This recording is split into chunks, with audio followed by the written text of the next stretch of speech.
Hello, hello, and welcome to Critical Faculty. It's been quite a while. It's been about 5 or 6 months since I've had my latest conversation in English. I had one yesterday in Arabic for the first time.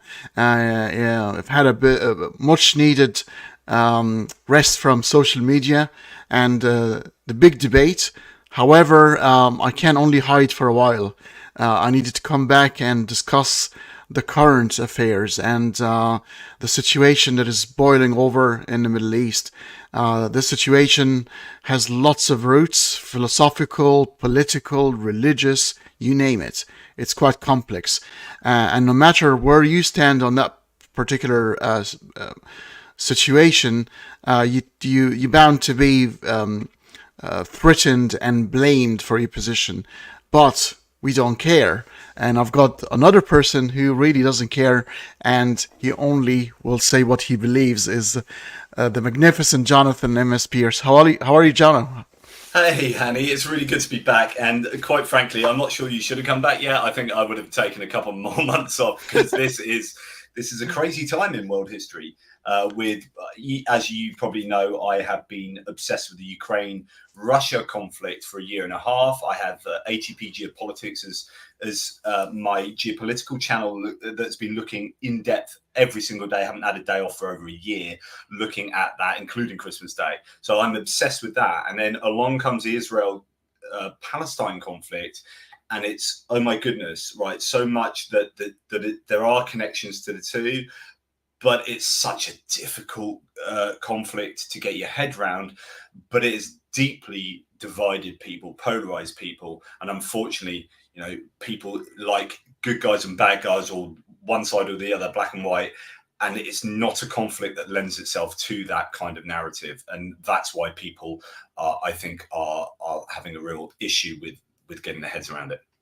Sure. And look, today we're not going to shy away from the difficult questions because there's so many difficult questions, and ethics are going to be sort of in question here, and the reaction from world leaders, countries, and their best interests, and the background of this, because this is not your ordinary conflict over a bit of oil or a bit of influence. This has been rooted in the human consciousness for quite some time. Maybe take us through what the origins of this debacle. Well, I think the first thing to say, and I said this in my series I'm doing on this conflict on my Atypical Philosopher channel, which is check your biases first. So all of us are going to be bringing biases to this, like whether it's our own demographic, like okay, so who am I? I'm a white male secular humanist guy from Britain, and all of that and everything else that's attached to my identity, that will inform how I evaluate what's been going on here, not least because actually Britain are heavily involved in the history of the region, particularly in the 20th century. And so I need to check my biases to make sure that I'm not evaluating things in light of who I am, and I'm trying to be as objective as possible. Someone who might be a Muslim from Saudi Arabia will have a completely different way of evaluating this, and someone from America. Do you know what? We need to be aware of why we believe what we believe, why we feel how we feel. And once we can evaluate that and analyze our own kind of thought processes, we can arrive at a more accurate understanding of what's going on. I would ask to you, Hanny, what's your background, and how do you think that might affect how you evaluate what's going It's on? I'm very very interested in your bias analogy, because this is very important. Because I was thinking about it the other day, and I was thinking, if you take away all biases from all of us, we almost stop being human, and we're almost being elevated to a god status. It's almost impossible, and Yeah. even when you think you're doing it, and I'm not even sure if it's useful or handy.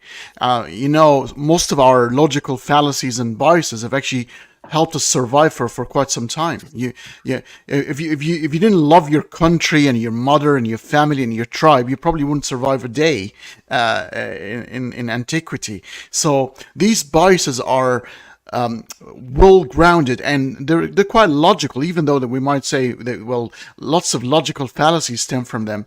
But in the name of practicality, they are needed to give you identity. Yeah, they might have functional use, but I think they can, unfortunately, also send us down the wrong path in terms of evaluation sometimes. I edited a book years ago called 13 Reasons to Doubt. This is my usual spam section of any video I do. So 13 Reasons to Doubt. And there's a chapter in there by Dr. Caleb Black about cognitive biases. And he goes through the major ones in great detail, but then says, look, best we can do is be aware of them so we can mitigate against them, but we're never going to rid ourselves of cognitive biases. It's kind of who we are. Like you're saying, it's part of humanity. But it is really, I think, useful in this particular context to be aware, because I think people do jump to conclusions that are sometimes erroneous with regard to the moral evaluation of what is going on here. And that's going to be largely down to who they are, where they've come from. So I think, I look at myself and think, right, am I going to somehow favor Israelis because they are kind of more culturally aligned to my worldview, especially when I'm talking about secular Jews than maybe Palestinians, but they're not secular Palestinians. Do you know what? I'm trying to make sure that I'm not making these psychological, these evaluative jumps that are somewhat dependent on psychological components of myself. You're absolutely right, and I think Nietzsche is one of those philosophers that sort of challenge ethics and biases and connected them to aesthetics. So we like to preserve what's beautiful, and we're happy to step on a cockroach because we think it's ugly, but in reality it's a living being and it has all the right to exist just like we do, but we deem it to be ugly and therefore not worthy of our affection. And it's the same thing for the teams we vouch for. So it'd be, the other team is, these are inhuman, they're doing all these sort of atrocities, and these people look like me, they like to party, they like a pint, and therefore they're similar to me, and therefore I'm going to give them my vote. So I do try to do that, and you'll be quite surprised that the Middle Eastern religious debate is divided, especially the atheist community in the Middle East is divided. Some are with Israel, just on the back of them hating Islam and their background and how it made them feel, and therefore they just straight away they're going with the Western society, and they're going, well, you know what? Everything we hated stemmed from Islam and from the Middle Eastern culture, so we are going to blindly go for everything the West stand for, regardless, as a package, and that actually disturbs me quite a bit, and the other way around. That's fascinating because, and this is why I'm partly why I've been looking forward to talking to you, because I like talking to you, Hanny, but also because you have that finger on a pulse that not many people do, which is you speak Arabic, you are you're half Egyptian, am I right, half Irish, so you have a window into a very niche demographic, which is secular people, atheists in the Middle East, who, as you say, are split because of biases that they have. I think that's fascinating insight. Thanks for that. That's all right. So yeah, do you want to start with the with the I mean, that character Yahweh has done a lot of damage throughout the ages, but what do you think of the stance of choosing certain people? And I'm not sure what the criteria was. Choosing the people and then give them a holy gift in terms of land, even though there are other people were living there. Is that logical? Is that possible? So it's about understanding these things etiologically. Etiologically means a way of explaining stuff via a story, usually after the fact, right? So, whether it be the pillar of salt, Lot's Sodom and Gomorrah, and there's a big rock, a salty rock that, can be explained by a story that, Lot's wife has turned into a pillar of salt. Okay, that explains that and why the Dead Sea might be salty, blah, blah, blah.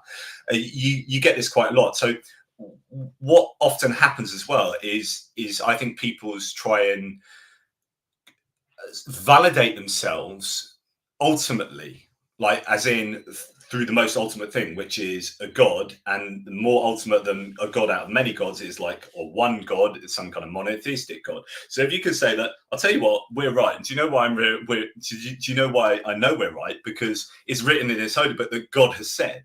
So like all our moral rules, they're not just coming from me. I just haven't made these up. These have come from God, and it's a way of codifying your own people's uh, beliefs and identity and moral laws and whatnot. And then when you say, well, here's a bunch of land, oh, by the way, it's been promised to us by God, it's like, well, you can't argue with that because God, it's written in the Bible because God said it.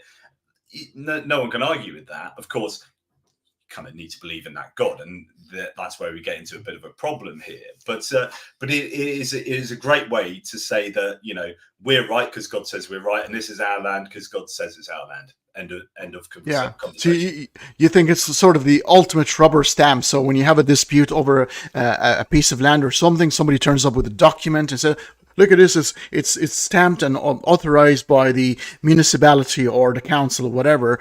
And we've got people here said, I've got a stamp for you. I've got the stamp of approval, and that's the God of the universe has given me this Yeah, particular land."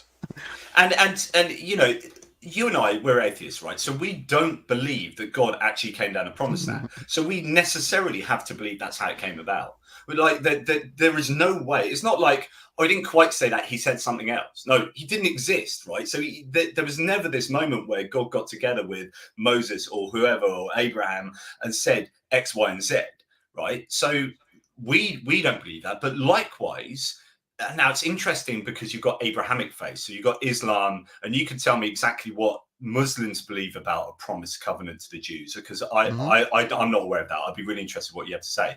But you potentially got Muslims, Christians, and Jews all adhering to that general idea that there's a covenant with God with those people because of the Hebrew Bible, the Old Testament, the Torah, first five books of the Hebrew Bible. So but outside of those believers, like everyone else in the world, is like, well, that never happened. So God's not promised that to you because we don't believe in that God.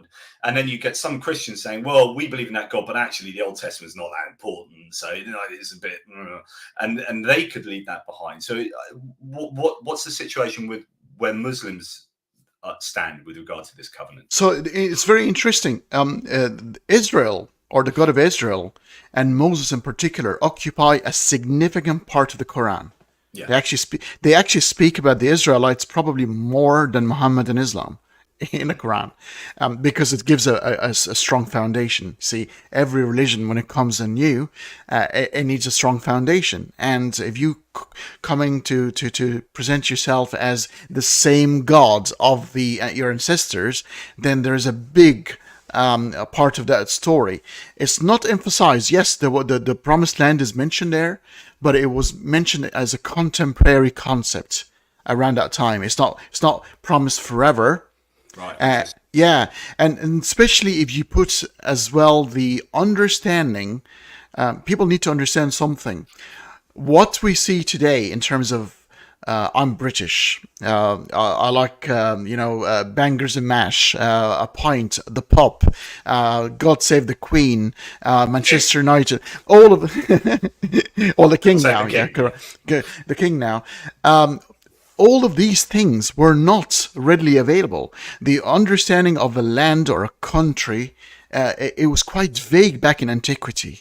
So claiming land and other nations claiming land and you being sort of most people were nomadic, traveling to find their the food for the day.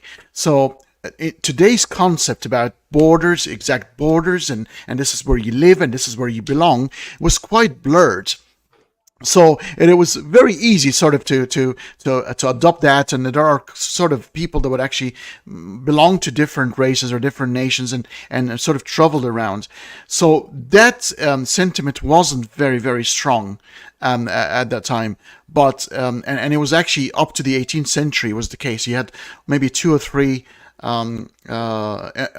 empires that sort of controlled the world, and But yeah, I was just wondering. So, I mean, they believed in like Ibrahim and Ishmael and all these figures. So Yes. there must have been some agreement that God did have an understanding that God did have an agreement with these people. But is it that these people are now not Jews? They're Muslims that agreement. Do you know what I mean? Is It's it it's does that it's morph into? correct, superseded, because the only religion for God in Islam is Islam. It's Yeah. always been Islam. These were the sort of the preparation for God's true religion, you know, and therefore, according to Muslims, Abraham and Moses, Jesus were all Muslims.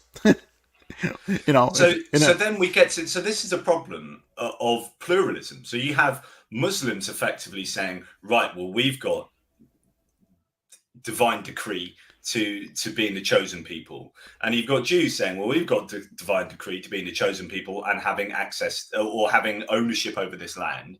And then you're at loggerheads here because two peoples are claiming access to this land or ownership over this land. Now, in my Israel Palestine videos, I started off with biases, which we've gone through, and I also start talking about borders, which you've hinted at. So it's important to understand that borders are arbitrary. They're accidents of history and geography. They don't exist out there, they exist in yeah. here. And Hmm. they, even if we write them on a map, it's only by consensus. So, for example, only in this last year, you've had China redrawing the map, their own map, to include a small area of Russia in the east and a small area of India, I believe. And who's right? Of course, no one's right or wrong. Maps are just consensus agreements, and they can change. And you look at the European history, you look at European history and the borders in the different nations in Europe, and you see it change hugely over time as countries come and go in as actual entities, and countries are only agreed on by the principle of consensus, either internally and or externally with other players, and so there isn't some kind of objective truth to how the world works in terms of borders. In fact, we've only had nation states relatively recently. Before, we Hmm. had city states, and we self-subsistent nomadic farmers or peoples, and so on and so forth. So there's no kind of truth to how the world should be. The world is how it is, and we kind of try and make sense of it, and hopefully we make rules, and if we can all agree on those rules, then it's great. And then we can try and have a rules-based order, um, which we can come and talk about later, because that's really important for how these two factions of people exist. Yeah. But I think it's important to understand that there aren't borders that exist out there; they exist in here. So therefore, we have to agree on the borders ourselves. Spot on, Jonathan. And to give people some example, in the Middle East, if you go to geography lesson in a school in Egypt, the map of Israel will read Palestine. The body of sea between Saudi Arabia and Iran. In Iran, it's called the Persian Gulf. In Saudi Arabia, it's called the Arabian Gulf. So this is And how there it you go. works. Yeah, and that it means an area of land means something to whoever is doing the conceiving. This is why I'm a conceptual nominalist. So conceptual nominalist states that abstract ideas don't exist uh, apart from in the minds of the conceiver. So in order for me to conceive, the concept exists as I conceive it. But I can look at something a bit like Immanuel Kant would say, you can't know a thing in itself. You just have some kind of subjective interpretation of the thing, Yeah. Ding an sich. Uh, and you will look at the same thing and have a different interpretation. And that will be the same with how we look at history and how we look at geography. And you will interpret things in a different way that I do. Or we might align ourselves and just agree, and that's the consensus. And things are great when we have consensus because we all agree on stuff, but we don't always have consensus, and hence the Middle Yeah. East. So we're talking about the phenomena, and the nomina is always going to be concealed. I don't think there's a nomina in the first place. I think everything is a phenomena because things cease to have any sort of meaning in the absence of a conscious mind conceiving of them. They're there physically, Interesting. Yeah, but that's what. Yeah, I'd agree. yeah. Yeah, so there So are there are there are there are things with properties, but even those properties are conceived by ourselves. So yeah, yes, yeah. Yeah, and therefore, I mean, and that's one of the questions about the existence of God, because if God is one of those abstract ideas, the only way that abstract idea can turn from nomina to a phenomena is through a conscious mind. So you create a conscious mind to be able to be conceived. Otherwise, you're just nothing. Agreed. Yeah, yeah, and also the fact that, I mean, this is kind of goes on to the position of agnosticism. Like, none of us, we're all kind of trying to get our heads around what God is, and none of us kind of know or can access, and so on and so forth. But yeah, that's a whole Yeah. other discussion. Yeah. Yeah. So this is a so from the Hebrews point of view, there's a covenant. God. But can you, in through your readings and studies of the Hebrew Bible and the philosophy is of the Israelites, what was the criteria that or what were the criteria that God used um, to to predicate and to anchor his decision that these people worthy of my choice? Was there anything in particularly special about the As in, Hebrews? what were their? How did they deserve to Yeah. be those people to be chosen? Really good question. I mean, again, the reality of it is that they were the people, placing that chosenness onto themselves. Like I was saying earlier, this is, so whatever it is going to be from their point of view to showing how deserving they are because of the fathers, the early uh, biblical figures, your Abrahams and going back to Cain and Abel, and it's all the stories that come down that get rubber stamped by God, and that's how rubber stamped by yourself with the rubber stamp of God, as you're kind of self-validating all the way through those stories. So in reality, there is nothing that they've done to deserve this. They are just those people that get to write their own history. I mean, I'm very close to just going off on one here, because you can talk about the history of how the Bible was written, and then you get into the long weeds of like when it was written. So the traditional Jewish and Christian understanding is that Moses wrote the first 5 books of the Bible, Mm-hmm. but then it includes his own death, so that's a bit weird.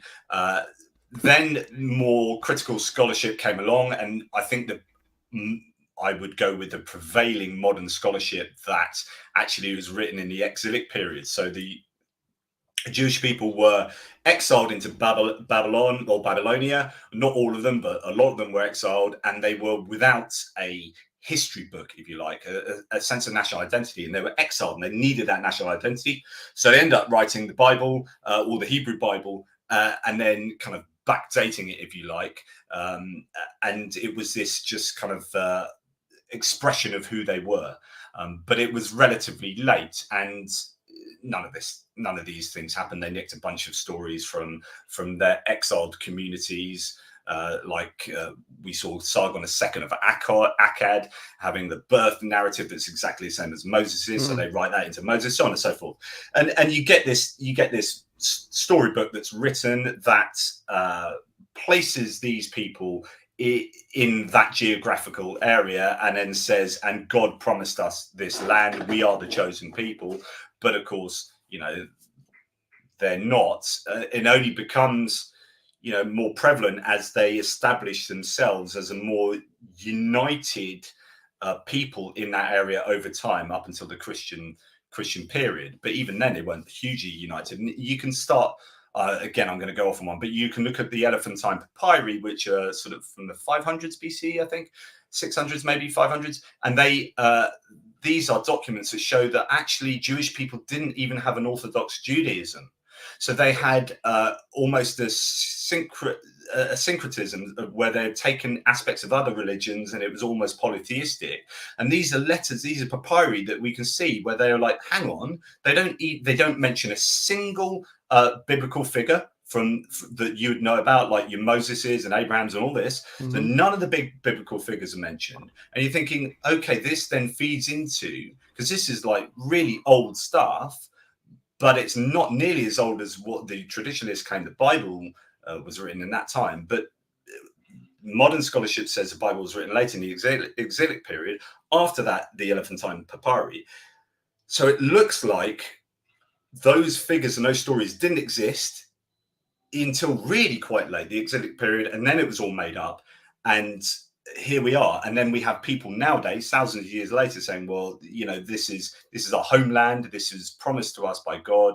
And like, actually, if we go back and start trying to understand the history there, we can pick that apart really quite easily. I know, sorry, I'm butchering loads of stuff there because I'm trying to go off on lots of tangents, but trying to bring it all together to say, look, this promise never happened. You and I say it never happened, but even if you want to think it happens, let's look at beyond the fact of whether God exists or not. Let's look at the history. Let's delve into the archaeology. Let's look at these papyri. Let's look at our understanding of how the Bible is constructed. It didn't happen. There's no way that it happened like it was claimed. Now, where does that leave the Jewish people? Well, they can only convince themselves of that.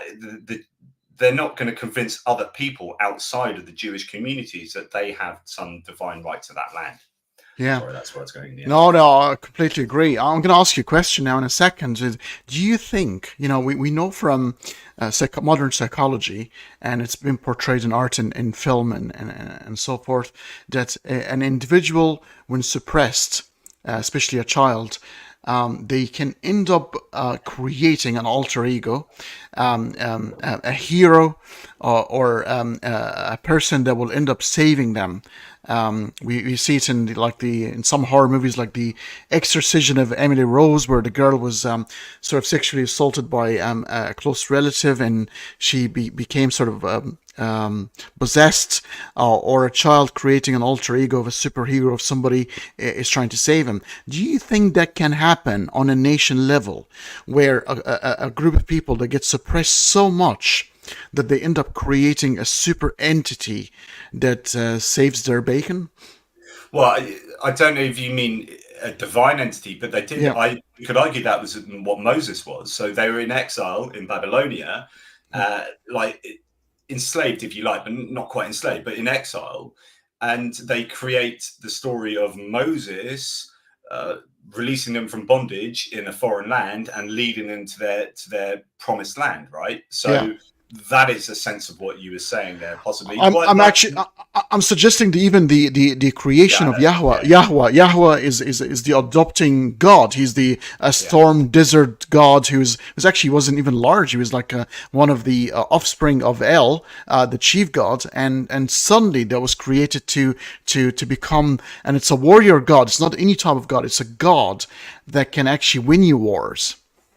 Yeah, quite possibly. I mean, they'll be looking at all the gods around them. I mean, it kind of became a monolatry before it became a monotheism. So it's like a supreme god amongst a number of gods, Yahweh, and then that sort of morphed into, okay, there's only one god, and then all the elements of these other gods then got subsumed into Yahweh as well. So you find stories of Baal and other gods becoming stories of Yahweh, and so on and so forth. And eventually, you have a group of people that then it becomes more orthodox and uniform in the area, and then everyone starts believing the same sort of thing. But then, history does funny things, right? And it changes places over time. And so Jews then in the area ended up moving largely out of the area to diaspora communities. You had other peoples moving in. Even in the early times we've just been talking about, you had Philistines and you had Phoenicians, and you had all sorts of different people around there. So there wasn't really any kind of unity. Jews were a part of that. And then that goes on for 2,000 years. So eventually you get the Ottoman Empire in the sort of 1400s starting to make use of that land, if you like. Not initially. I think it was slightly. Originally, the Ottoman Empire was Greece and Turkey, and then moving into Europe, and then it came down into the Levant and down into North Africa and Saudi Arabia sort of areas, and that progressed until your 1900s. So you had different people living in these places with different belief systems, and no one's got a claim to the land. People, you look at it's interesting. You could talk about how Native American Indians, having just gone and seen Killers of the Flower Moon last night, a 3.5 hour marathon of a movie. But that's a film about Native American Indians. Now, do they have a right to that land? Can they go back to the Americans who live there now and say, actually, this is our land, and these are the arguments that exist around there? But to look at maybe the Jewish position, you could say, well, actually, arguably, they could just go and maybe have a right to that land. But although you could, they wouldn't argue it comes from God necessarily. And so it's very difficult to say that peoples from times past have a particular right to a land after history has passed and people have moved and you've got different generations and different humans. It's just we try and make the best of really tricky situations. I just was trying to say it wasn't a big deal. So if a group of people say God has given me that land, they go, okay, it wasn't as important back then. And I want to point out that the Philistines mentioned in the Old Testament, because the word of Palestine in Arabic is Palestine. So it's always been conflated with the word Philistines, that these are the current Palestinians, which is incorrect. Correct me if I'm wrong. The Philistines were like a sort of Greek type of people. Yeah, that's how I understood it. Yeah. Yeah. So because they're saying, oh, look at this, Palestine existed at the time. So I needed to be unbiased and explain that this is not the Palestinian of today. My point to like X existed then is always, so what?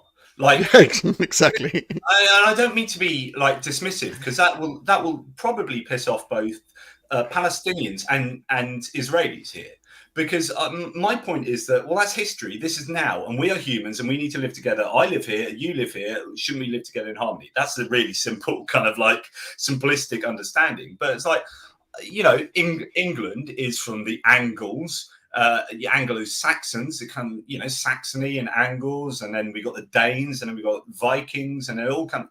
You know, I could go back 2,000 years and say, well, look what it was at this point. But all I'm doing is cherry picking a particular time, because 1,000 years in front of that, or 1,000 years before that, I've got different people living there doing different things. So, like, whenever you say, you know, this used to be, at point X, this used to belong to people's A, then you're like, well, why choose point X? So don't cherry pick your time. And in fact, so what about the time? Unless it's like really recent past, in which case it's kind of affecting now and things in our lifetimes. You know, we need to just get on and find solutions that involve human beings living together in harmony. And that sounds all la-di-da, but that's the reality of what we all want, right? Agreed. So let's move a little bit forward in history, because the Zionism, and it's a word now that has a very bad reputation. Even some Jews trying to alienate themselves from the term and say we're Jewish but we're not Zionists. And you have them in England. You know, you've got. I was actually in London a few weeks ago, and I went to a place near Tottenham Hotspur Stadium, and it was full of Jews. The streets were just full of Jews, and these were some Hasidic and Orthodox Jews, even in New York, will have a demonstration arguing for Palestine and the Palestinians' right to live, and actually angry about the conduct at the moment of Israel, and they're not Zionists. This was a secular movement. These people were not actual. I mean, deep down, I think about more probably than 80% of all Jews are kind of secular. They don't believe of anything. Well, what do you think happened there at that sort of political turn point where they said, okay, we need to have a nation for the Jewish people, but they used a religious promise, even though they weren't really believing in it? The way I understand it, and correct me if I'm wrong, I'm no expert, but the way I understand it is that those kind of Torah believing Zionists, no, or like non-Zionists, Torah believing Jews who are very, I guess, orthodox and fundamentalist in their belief, that are pro-Palestinian or anti that kind of Zionism, are doing so from a religious point of view, which is to say that it's not up to humans to go and re-establish this land. as a homeland. It's up to God to do that, and we're waiting for God to do that. And Correct. you guys have done that as humans, and therefore you can call it Israel, but it's not really Israel because it's not like divinely sanctioned. So that's how I understand what they've done. But I could be wrong. I mean, the growth of Zionism started in the 1800s as a result of anti-Semitism that was growing with, philosophies and politics in Europe, particularly Eastern Europe, but of course, obviously, you got Germany as well in the Second World War, a manifestation of that eventually. But you have this growing anti-Semitism, and people, I think Berlin became a center of Zionist thought, where Jewish diaspora communities are like, we don't like this oppression. Why don't we go and find literally a safe space, a safe land, our homeland? And, it has that chimes in with your religious beliefs, but it's also a pragmatic kind of political solution to the anti-Semitism that they're experiencing. So there was that, and that movement started growing from the sort of 1800s, late 1800s through the early 1900s. All the while, you had the Ottoman Empire that was still in charge of, had under its wings that whole region. But the Ottoman Empire was this unhappy marriage between the Turks and the Arabs. And you started at the time, in the early 1900s, you started having a growth in Arab nationalism and Turkish nationalism. And those two ideals, those two worlds didn't really jive well together. So there was a potential schism in the Ottoman Empire. And then the Ottoman Empire went on the side of the Germans in World War II. Mm-hmm. And then the British, who were kind of around at the time, they were fighting over, obviously, in Europe, and it wasn't going great. It was really challenging. But they're also around the Suez Canal and thinking, hang on, we could use this kind of Arab nationalism and Turkish nationalism to drive a schism between the two groups within the Ottoman Empire. And since they're on the side of the Germans, this could help us over here in this neck of the woods. And let's do that. So then they started doing some sort of quiet dealings with Arab nationalists, particularly a chap called Sharif Hussein. Yes. Who was a really big name, and started sort of promising an Arab state of self-determination. And that was one thing that was going on. So the Arabs are like thinking, oh, this is cool. We might get a state of self-determination and an Arab state. This is brilliant. And all the while, this growing Zionism was taking place, and you had some diaspora Jews coming back and resettling in the area, like actually from the late 1800s onwards. But then during the Second World War, you had Russia against Germany as well. And then the British got some intelligence to suggest that the Bolshevik party and the Bolshevik movement, there were important Jews in there. And there's one guy called Chaim Weizmann, who was a prominent Russian biochemist Jew, who then they started sort of talking with and doing deals with, because that would keep the Russians in place, which would mean the German resources were diverted. So they are starting to say to Weizmann and people, oh yeah, right, Zionism, you want some kind of Jewish homeland. Yeah, we can help you out of that. So the British basically were doing deals with both sides and promising them both things that were completely inconsistent with each other. They played God for a while. yeah. It was pure imperialism. Well, but because while all that was going on, the British were getting together with the French, and they came up with something called the Sykes-Picot Agreement. Yeah. And the Sykes-Picot Agreement was like, we're going to carve up this whole area after the First World War between the French in the north and the British in the south. And we will have Palestine as an international area. That was the original agreement. So they were promising stuff to the Arabs, promising stuff to the Jews, and then meanwhile doing a deal with the French to carve up the whole area for themselves. So because the British wanted the British mandate with Iraq because it had oil. So they wanted like the Persian area. The French were more interested in Syria, had connections there. Yeah. So the whole thing was a mess of largely of British making, and it didn't help that you had the Balfour Declaration. So we had a foreign minister at the time, who was previously the Prime Minister, Balfour. James Arthur Balfour, and he came up with the Balfour Declaration. I wonder if I have that in my notes as to exactly what the text was for the Balfour Declaration, because actually it's so important, because it underwrites all the problems you've got there now. I'm going to Google that. So you carry on giving your opinion. Yeah, I mean, this is very, very true in terms of history. This is a very dicey and very problematic period where multiple countries were promised different things, and the English had a very big stake in the whole thing. And we have to mention as well that the Jews weren't completely foreign to the to that territory. There are coins dated back from the 1890 that has the Arabic, Hebrew, and English word on coins. So the Jews were living there prior.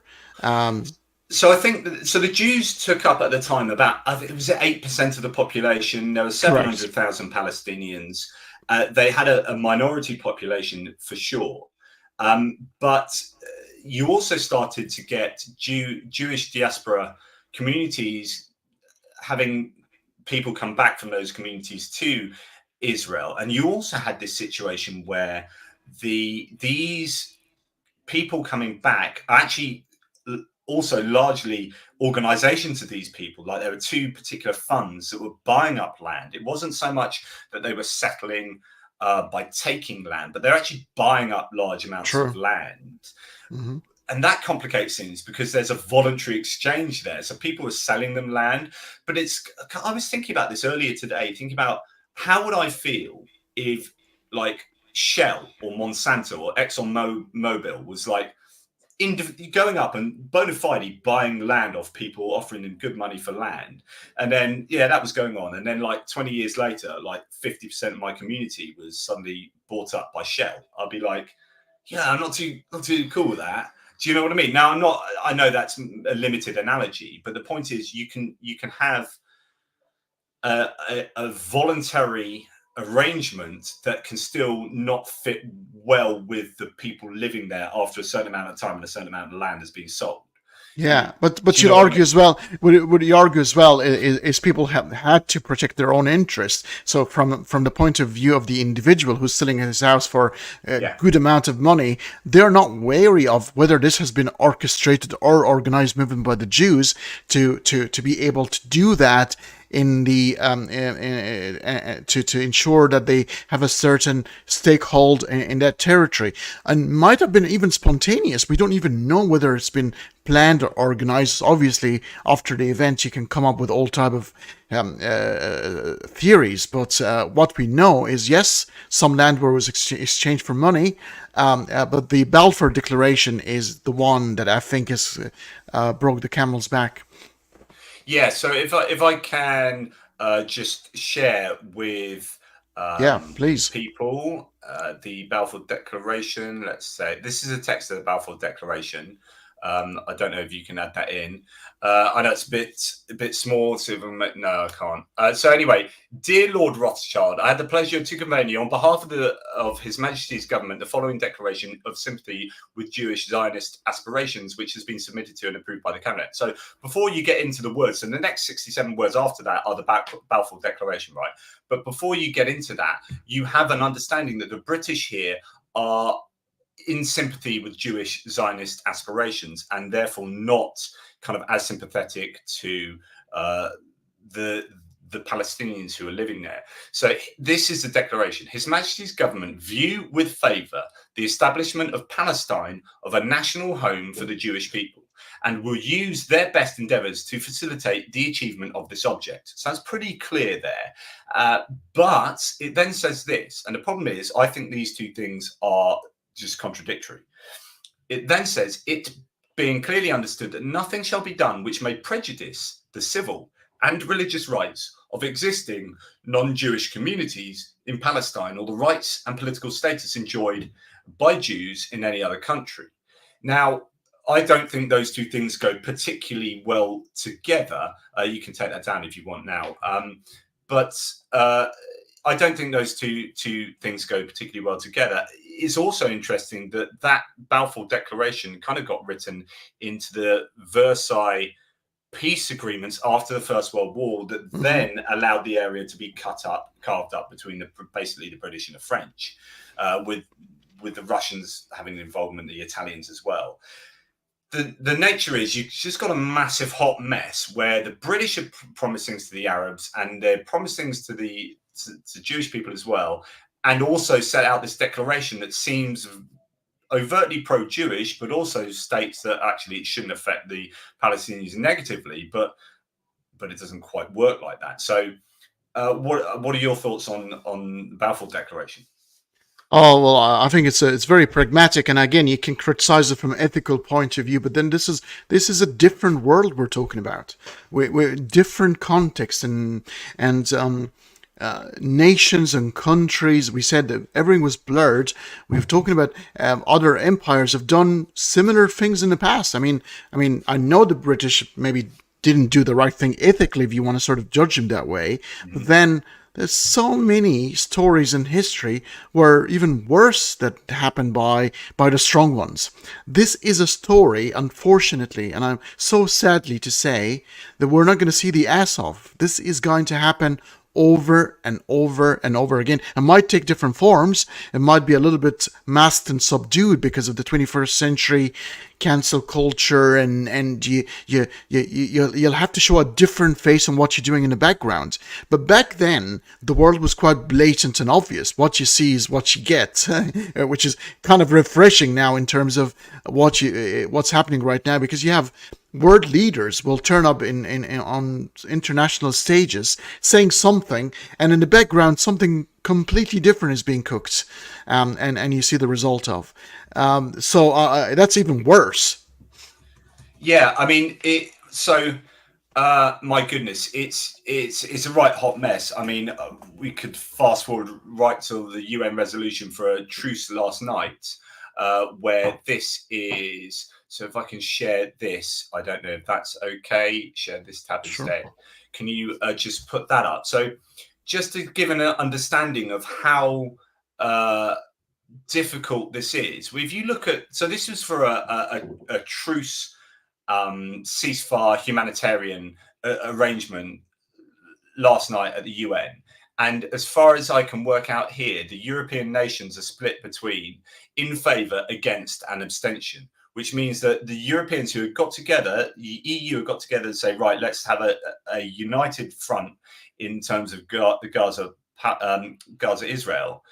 And then when it comes to the voting, everyone votes all over the place because it's so freaking complicated. It's because they have your sympathies in all sorts of different areas, and you've got your own, yeah, diaspora communities of both Jews and you could even argue like Muslims, because it seems that this is dividing along religious lines as well. So you can take that down if you want. I just thought that was interesting. I mean, what you had after the First World War is that the area was carved up, and then you had Jews continuing to move into the area, buying up land and immigrating into the Palestinian landmass, and then you have eventually in 1948, kind of British give up their mandate and say, right, you can go yourselves, and you had the creation of the State of Israel, and you had Chaim Weizmann again, who was, I think, the first leader of the Israeli state. And uh, well, before that, you had the Palestinians saying, hey, we don't really like all this unrestricted immigration of Jews into our area. And the British were cognizant of that. So then they restricted the immigration. But then, so you had basically Palestinian terrorism back in the sort of 20s, 30s going on. And then you had restriction of the immigration, and you had Israeli terrorism.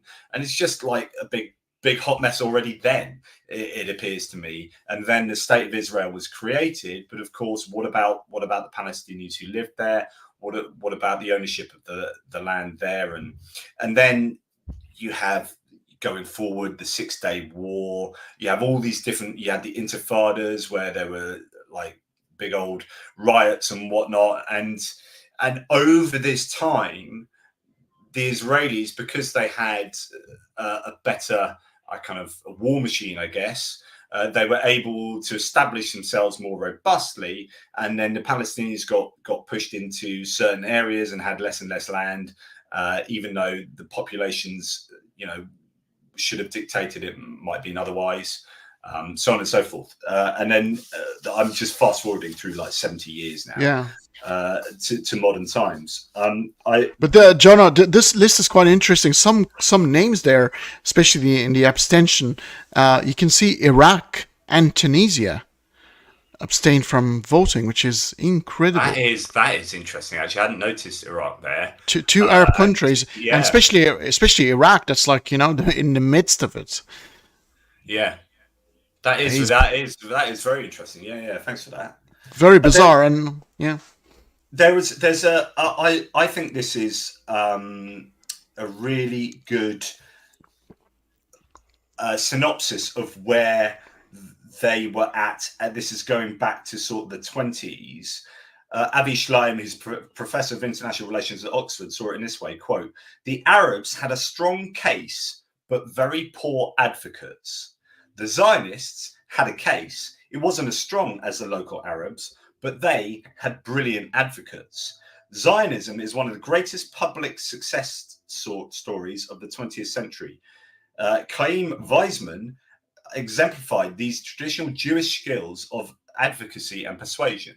In other words, like, the Jews didn't have a good case for the state of Israel and for the land there to the British and international players, but they were much better at kind of advocacy, diplomacy, and persuasion.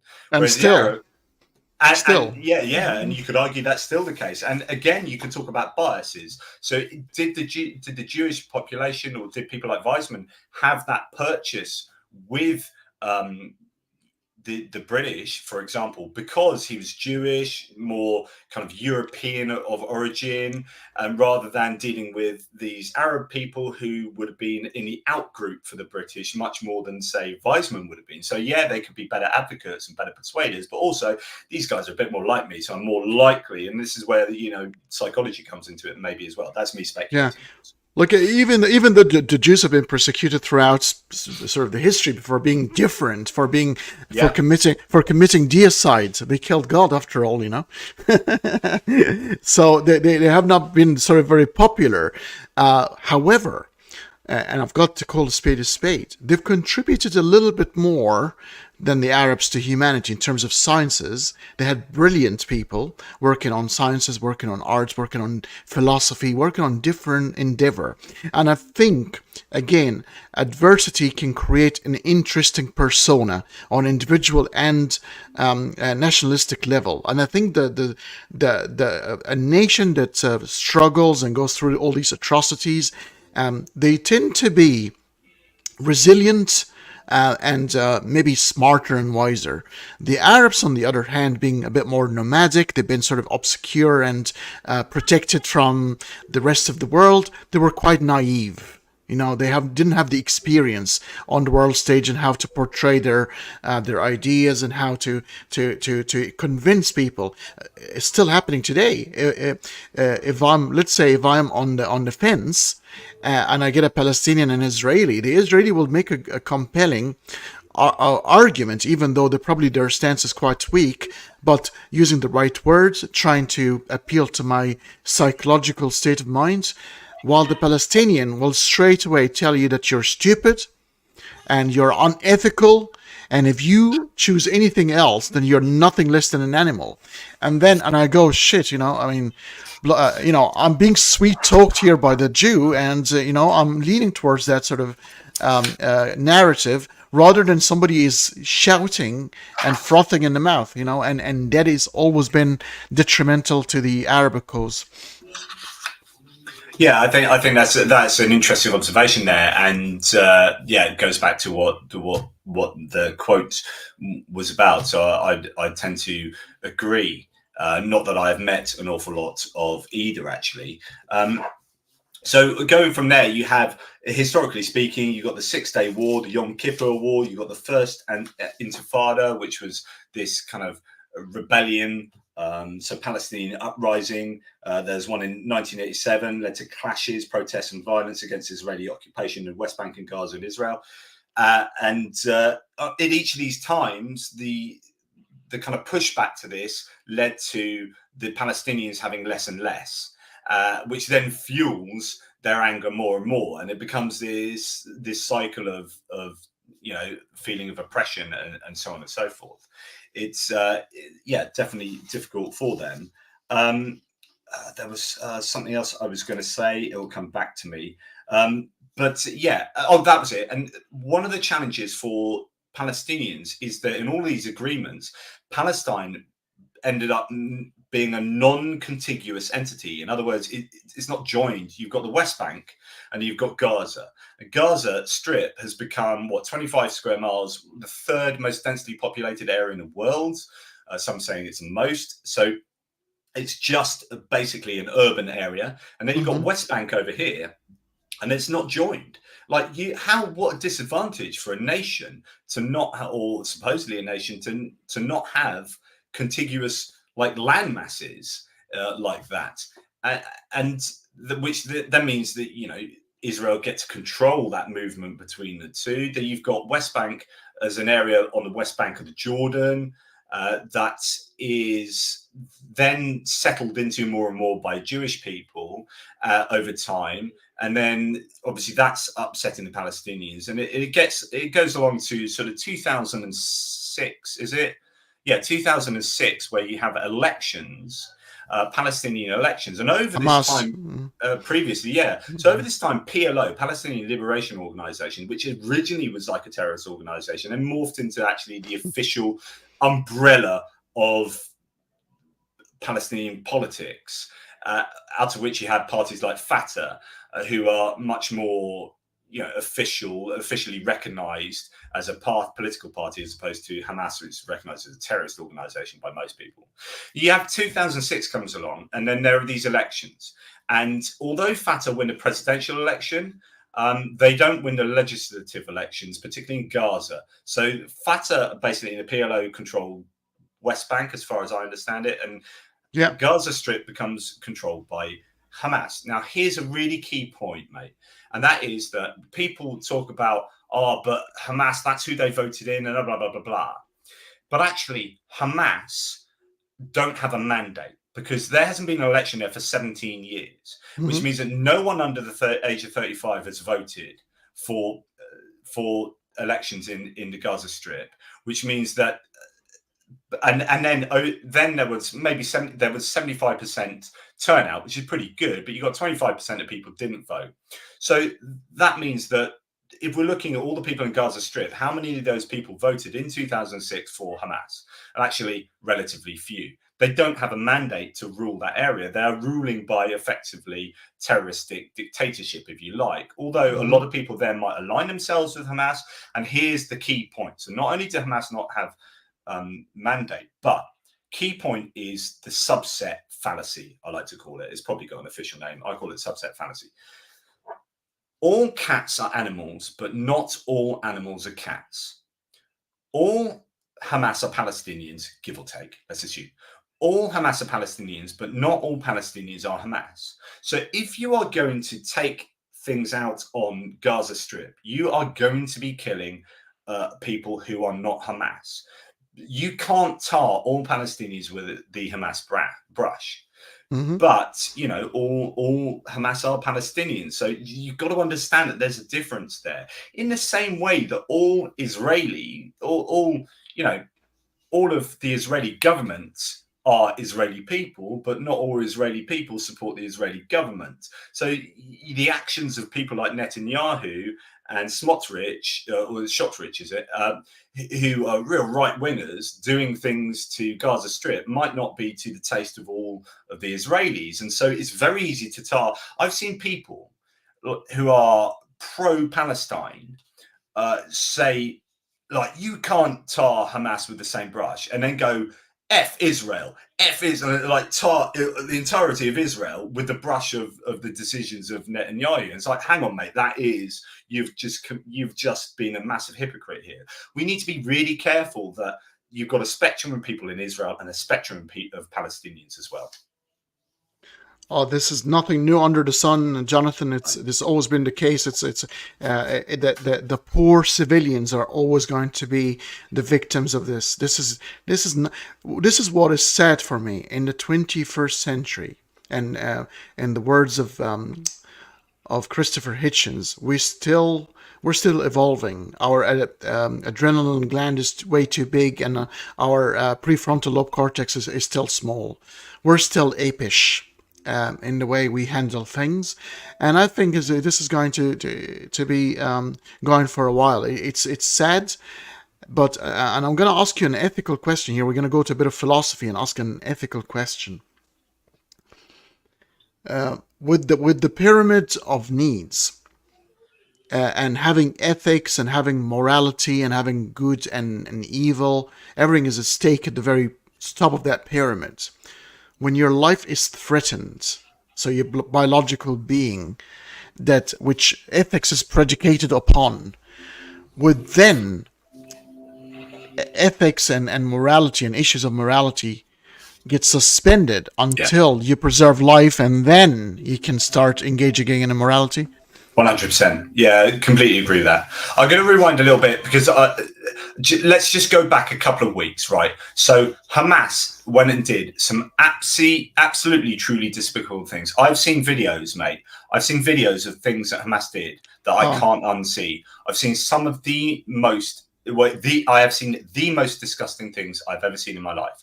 Like, so what Hamas did, and many Israelis will know this, was so truly disgusting that the Israelis couldn't react in any way but absolute horror, and therefore want revenge. So this becomes about revenge and retribution as much as kind of self-defense. And we need to understand that. And so when people are so anxious and angry, their ability to rationalize goes out, and their head fills up with anger. And as it fills up with anger, rationality is squeezed out, right? And so Israelis won't be in a position to do like the most level-headed rationalizations after what Hamas did. It was truly horrible. But then you're met with a problem. So the Israelis were met with a huge problem, which is like, we need to react to this. We need to react strongly to this. But Hamas are also basically back in Gaza Strip amongst civilians. So the only way we can react strongly to this is to basically bomb them. If we send our troops in, you go into urban warfare, we're going to lose a lot of troops, and that makes it worse for us. We don't want to do that. But the good thing about going in with troops on the ground is that you can differentiate more easily, although that itself is massively difficult, between who's Hamas and who's not. It's very difficult because anyone can have a gun, and they're not dressed with signs going, "Hey, I'm Hamas." So, so therefore, we don't want to send the troops in. That's going to be too dangerous for us. So we need to hit people from a distance. But the problem is you are going to have collateral damage. So you then start having these calculations, and this is where it starts getting onto morality, which is like, okay, is it worth us killing and I'm pulling numbers out of my posterior here, but is it worth us killing 300 civilians if we get 5 Hamas targets of this particular level? So is that 300 to 5 a moral calculation that's worth it for us? And they will be kind of making these decisions on the basis of some kind of moral consequentialism like that as a means to an end. It's like, we can't get away without killing civilians here, and we need to react strongly, because if we don't react strongly, then that's allowing Hamas to do what they like, and we have to. So they're in a real bind here. And it's a moral dilemma. And the other thing, sorry, I know I talked a lot. The other thing is what is some people call the Hamas trap, which is that Hamas came in and did those terrible things. Now, Hamas would have known that Israel were going to do terrible things back to the population back in Gaza, right? Now, Hamas did that anyway, which means that either they wanted Israel to do terrible things to their population because it then gets their population right on Hamas's side, and they're basically using that population sacrificially as a means to an end, or they didn't mind that Israel did that. It was worth it. Either way, they've got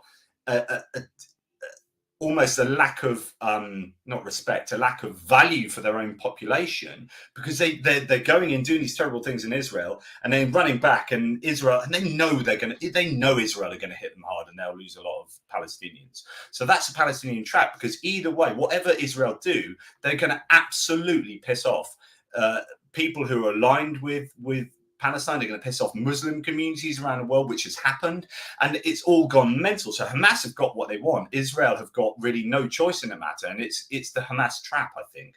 And then we get onto these moral calculations. Sorry, Yeah. and I haven't answered your question, but No, that's all right. And I think we might have to end up doing a second part, because I think this so. is way too complex. But I want to end with this thought. Can you re-ask me that question? Because I did want to answer it. What was your question? I kind of forgotten now.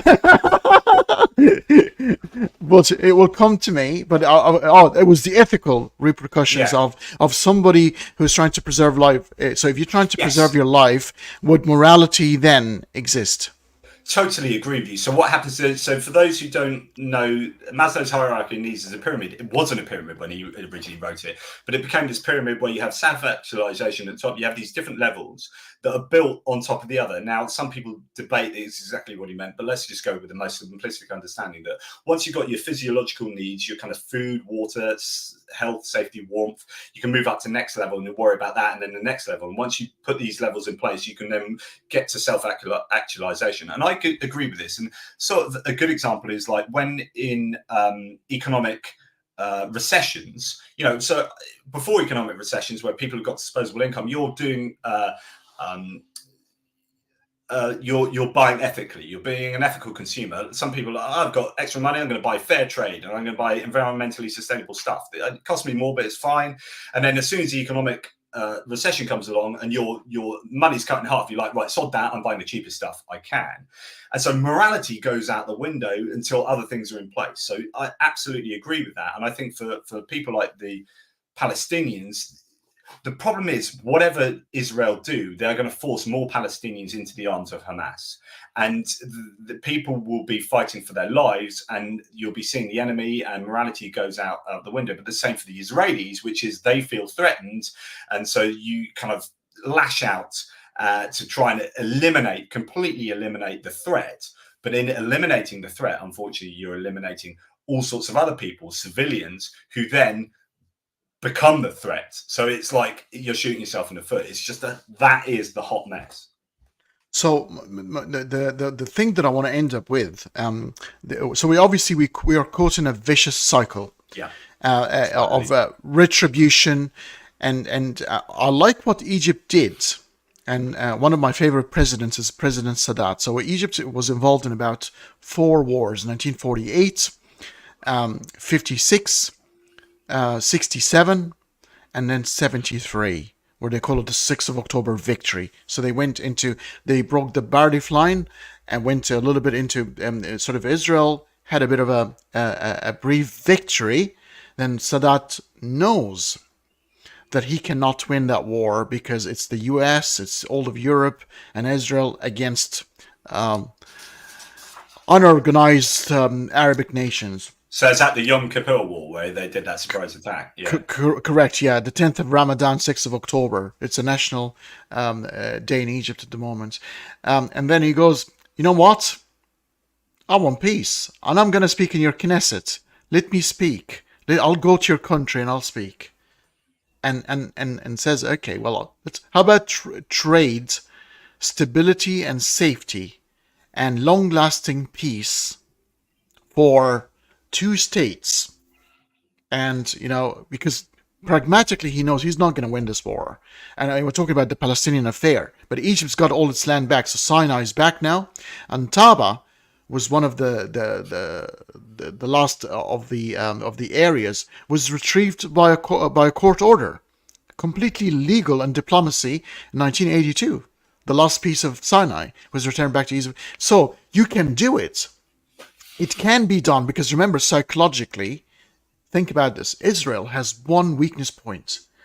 They know they are always going to be surrounded by enemies. Imagine having to go to bed not completely comfortable. You'd want to get that monkey off your back. You want these Yeah. nations to acknowledge your existence, and you'll probably trade a bit of land to get that peace of mind, because there are generations who are going to come, a child who want to be running freely, not worrying about the future. Here's one problem for the Israelis there, and this is kind of a military problem, but they have no defense in depth. So Israel is a tiny country. So if you're talking about, say, Ukraine, and there you can look at the Donbass, which is the region on the east of Ukraine, and you can say, right, we can give Russia, I don't mean give like let them have it, but in terms of like a military incursion, right, we can allow them this 100 kilometers there. If we put our defensive line there, there's a better place to have a defensive line, and blah, blah, blah. And then that gives us a buffer, and then any missiles won't hit that city. So you got this space to be able to do your kind of military maneuvers. Israel doesn't have that. Israel is like a tiny thin country,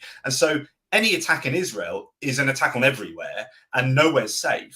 But that probably feeds into a sense of, like you were saying, a sense of like, not only are we completely surrounded, sea on one side, enemies everywhere, but anything they do, any attack from anywhere can hit anywhere. Like, missiles from Gaza can hit Tel Aviv, and everywhere is vulnerable. So that probably leads to a really strong sense of paranoia. Imagine the collapse of the United States at some point. We're talking maybe 50, 100 years from now.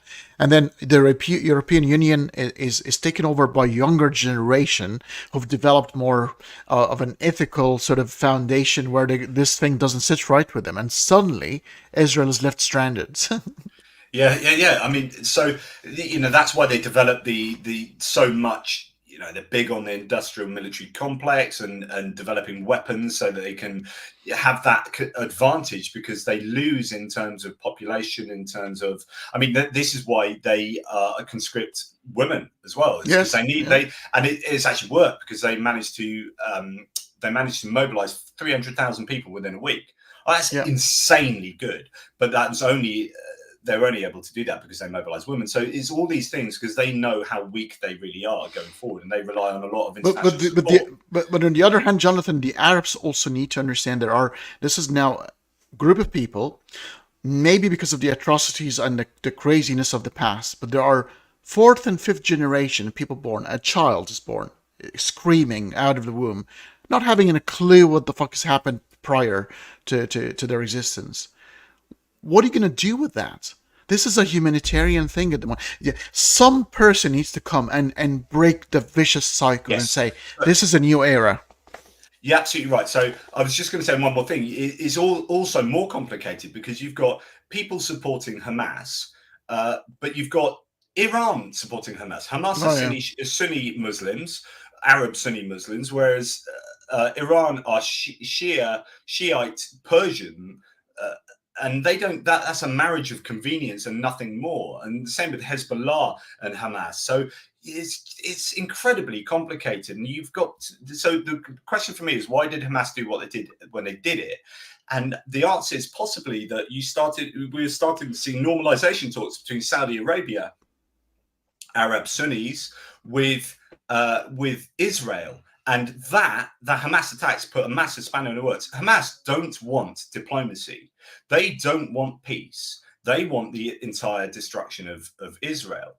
And this is a real problem because Hamas really are kind of terrorists. And so the solution to this has to be diplomatic, and it has to be allowing people the right to self-determination. And I don't think you can allow that with the existence of Gaza and West Bank. So you need a two-state solution where the Palestinians have literally physically more space than they have, or you need a one-state solution where everyone lives together in harmony. The problem is Hamas, but then you look at Northern Ireland, and diplomatically, we're a long way further forward now, where terrorists are no longer terrorists, and some terrorists are let out of prison, and it was horrible for the other side, and people didn't like it, but that's what peace does. So, for me, the only solution involves not having terrorists running governments. So it has to be a democratic diplomatic solution where all Palestinians have a right to self-determination and Israelis have a right to self-determination. But you're absolutely right. I keep likening it to, and I know this is probably an insult, but to my twins fighting. If I walk into the lounge and my twins are fighting, I say to them, this doesn't stop. you know that when Finn does this, Oscar does that. When Oscar does that, Finn does that. And when Finn does that, Oscar does that. And this only escalates until one or both of you are in tears on the floor. That's the only way this ends, unless one of you is a bigger person. You stand back and you have to compromise. You don't get to retaliate and get your retribution. You have to bite that and you have to compromise. That's the only way we end this. And it never works. And they just end up crying on the floor. Now, this is Israel and Palestine, is that unless they step back and go, right, we need to stop this and we need to compromise, which means that neither side are going to be happy. The only solution to the Israel-Palestine conflict is that neither side will be happy. Yeah, Because and neither of them will get what they want. to make it worth, Jonathan is the end of days cult. So you've got some Jews believe that the Messiah will only come when the Jews are worthy again, and that's when they have to retrieve their promised land. You get the evangelists in the United States who believe the second coming of Jesus will happen when the temple is rebuilt and Israel is back to its glory. And then you have the Muslims who believe that the trees and the rocks at the end of days will start speaking to the Muslims, say, there is a Jew behind me, so you can kill him. So when you have screwed up people thinking like that... Well, when you look at the Hamas Charter, have you ever looked at the Hamas Charter? I mean, like the Hamas Charter will never get you to a solution. So that's not, so terrorists won't do it. But likewise, when you look at the Netanyahu government and the right-wing zealots that are there, people like Shotrich, that's not going to work either. You need some kind of moderation in the middle, and hopefully there are Palestinians and Jews that want that enough to be able to forge. Netanyahu is lapping it up. You know, he was almost out of the amount of demonstration before that war, but now he is the most popular because he's probably the right person for that kind of situation. There's quite a lot of Jews that are actually blaming him for it as well. So it is quite interesting. He's not super popular as far as I can work out. Like, yeah, there are some people that said that his eye was off the ball. He was worrying too much about the judiciary and doing these kind of like culture wars stuff within Israel, so much to the point that Hamas were able to do what they did. But and in fact, the army don't really like him either. Which is interesting. So yeah, no, it's not very popular, but he's going to be pragmatically needed at least for the short term, because he is kind of the military guy. He's the strong guy that he would actually put an end to this, rather than just a politician. Yeah. He's got his military gear and he's going into the field, and so. But this is sad. This is a rally round a flag effect. So we saw this in 9/11, both with. Rudy Giuliani, but more pertinently with Bush. We saw this with Margaret Thatcher in 1982 and the Falklands War, because she was deeply unpopular and then like romped it. So this is what happened. So Netanyahu will no doubt get a rally round a flag effect. Yeah, there's a movie that if you haven't watched, you've got to watch it. It's called Wag the Dog, by Dustin Hoffman and Robert De Niro. I'm created sure we mentioned this before, and you told me to watch that. Yeah, So it's a president whose sort of popularity is going down. So he gets a Hollywood director to create a war with a country that the Americans have never heard of. I think it was Kazakhstan. And you get all these rednecks sitting in bars wearing a T-shirt say "fuck Kazakhstan," and anyway, because they're suddenly with the president because he's in war. So it's the people are still easily led and quite easily swayed. We still have not. I mean, when I look at situations like this, 21st century, 2 wars happening at the same time, and I go, freaking hell, have we learned anything from the past? Yeah, and the problem is that neither side are right in this, and they've both done horrific things, and people aren't able to hold that in their head. There's a great quote from Yuval Harari, who wrote Homo Sapiens and Homo Deus. He's a liberal Israeli, but he was like, I am really affected by this.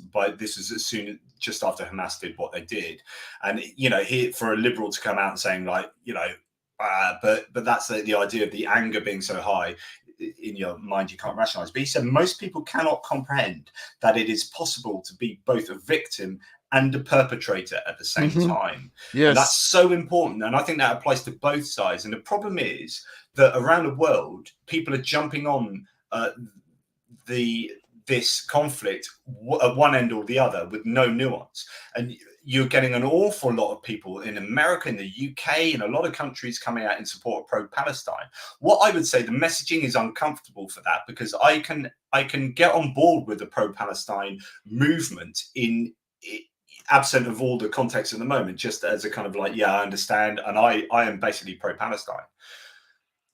But what Hamas did was so egregious that when you come out and say that right off the back of Hamas doing that, if you're not really clear and say, I'm pro-Palestine, but I'm anti-Hamas, then I think the messaging gets confused. And so people who have then seen the Hamas stuff and the videos that I've seen and the horrific stuff, look at the pro-Palestine movements going on and think of them as morally repugnant because they appear to be in support of Hamas.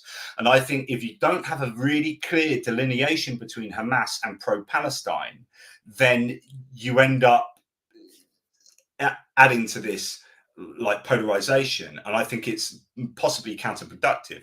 Whereas I am like, yeah, technically I'm pro-Palestine, I'm also kind of pro-Israel in like pro-people. Like, Yeah. I just want you all, like, you all are there, you all live in that area, right? So either one side entirely annihilates the other side and kills them, so there's zero people left, right? Let's not have that happen. So, right, we need another solution, and it's either, okay, one's entire people move out of the entire area, but they've got to move somewhere else, right? So you're just moving the problem. Okay, so that's not great. So the next two solutions, one state solution or two state solutions, and that's it. So we've either got to have a one state solution or a two state solution, and everyone needs to get together and live in the same place in harmony. Now that's got to happen. We can't just keep bombing the shit out of each other, because that's not cool. And as someone said in the live chat earlier, it's the civilians that get it, right? And so we need to come together as an international community. But what's interesting is that this upsurge in support for the pro-Palestinian movement that we're seeing in a number of countries, Mm-hmm. and a bigger support than I was expecting, actually, and much more vocal support. And they've treated some Israeli students and Israeli people pretty badly. Like, there's some not very nice stuff going on. But there is a support for the pro-Palestinian movement, which means that we might start seeing, because what you want is part of the world to be supporting Israel and part of the world to support Palestine. And if you have much more balance there, then you're more likely to get a balanced solution. And I think you're more likely to see that going forward, because there are more people to support Palestine than I think there previously were. I don't know. Yeah. Then the answer will be a compromise for both, and then freaking live life, because life's too short, and imagining the quality of life. Like, what's the point of living in misery for the rest of your life? I mean, just I never understood that. I don't know why humans do that to themselves. You try to savor every day and trying to see your kids to school and be happy, but it seems to be there's some people are still thrive on misery of others. It's incredible. Gaza, 25 square kilometers, three exits, three entrance, three ways in to a wall where Israel gets to control the power, the water, and basically the food, the energy. Like, that's an open air prison camp. That's not cool, right? So that needs to be solved. So there needs to be compromises on both sides. Sort it out. But then, easier said than done. I mean, we'll see then. Yeah, I think we're probably going to have a second part, and especially as events develop, let's sort of see what's going to happen over the next few weeks. But as ever, I'm a big fan. I enjoy the thinking on your feet. Nothing is ever prepared. You like to be surprised, and you like to even be shocked at new ideas and then react, just like me. So I love it, and I love you for that, Jonathan. I really appreciate you inviting me on, mate, and thank you. Thanks to all your listeners, and please support Hani and his great channel. Thank you very much. And obviously, guys, you know Jonathan by now. This is not the first gig we had. So all the description of all his great videos and his great channel in the description of the video. Please follow him. He does cover all sort of things from the existence of God to the Ukrainian and Russian war and beyond. So please have a look and have a look at some of the great videos he prepares. Thank you, Jonathan. Would you like to say anything before we finish? I guess the last thing to say is, how best can we help? And I guess the easiest thing that everyone can do to help is get a really good grasp of the history and the politics that has taken place up until now, rather than jump on to looking at video images of bombs going off and of Hamas, of Palestinian civilians getting blown up and Hamas killing Israelis, innocent Israelis, and get yourself incensed by either of those things. Try and understand the whole background to how those two sides got to where they've got to, and then you're armed with the tools of knowledge. Thank you very much, Jonathan. Thank you, everybody, for tuning in today. I'm back. So the next few days and weeks will be more conversation, philosophy, science, all the good stuff you like. I've changed a lot of ideas about the way I want to approach things, and maybe this is a conversation between because probably Jonathan, I'll feel more comfortable confessing my new revelation to you, because you're probably going to set me straight. Yeah, I'll probably convey all the epiphanies that I've come across in my solitude and my 6 months away from social media in the days to come. Thanks very much, and I'll check you out later, guys. See ya.